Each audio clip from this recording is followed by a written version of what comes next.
Hello guys, આજે તો રવિવારે તો રવિવારના દિવસે કંટાળો આવતો હતો તો વિચાર્યું કે આજે પતંગ ચગાવી છે. બહાર જોયું તો તે બહુ પતંગ ચગતી હતી તો પછી વિચાર્યું ચલો જાણ આજે આપણે બી પતંગ ચગાવી દઈએ. પતંગ ચગાવવા માટે હું તો ફટાફટ ધાબા ઉપર દોડીને આવ્યો.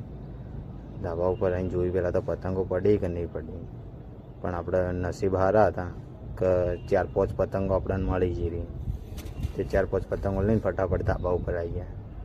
ધાબા ઉપર આવ્યા પણ સારું વિચાર્યું કે આપણા જોડે પતંગો વધારે પણ દોડ્યું નહીં, પણ આ ગટ્ટાથી જે ચગાવવાની મજા આવે ને એ તો ગામડાવાળાને જ ખબર પડે કે પતંગ જેવી ચગે. લૂંટણીયા હોય ને લાઈક કરે અને શેર કરે બીજા લૂંટણીયાને.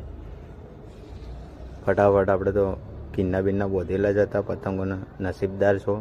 ફટાફટ શેડા બેડા બોધીને પછી ચગાવવા માંડ્યા. જુઓ ગાઈસ જેવી ચગે, એક નંબર પતંગ ચગે અને સ્થિર પતંગે. ભાઈ બહુ જ મૂડ આવી ગયો, એક નંબર પતંગ ચગવા મળી. પછી થોડી વાર નહીં ઉતરા નોખી પતંગ, ફરીથી ચગાવવા માંડ્યા. થોડું રાઉસ કરીએ ફરીથી, તે ફરીથી પણ મસ્તીની પતંગ ચગવા મળી. ઉત્તરાયણ નોખું શોખ એ પતંગ ચગાવવાનો.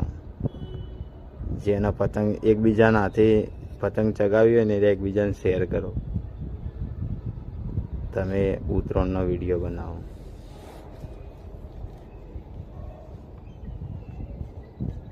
ફટાફટ જેવી ચગાવે તે વાત ઘટ્ટું તો થઈ રહ્યું.